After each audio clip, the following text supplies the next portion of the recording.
Jo. Og det stjernekast. Sig med, hvor lang tid det tager med.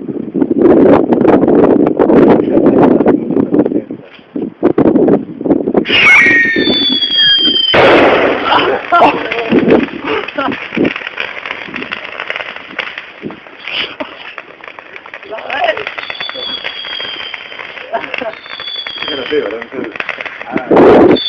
Nu var der meget, der ikke er brugt. Så vi skal bare ind, eller kun tænder der.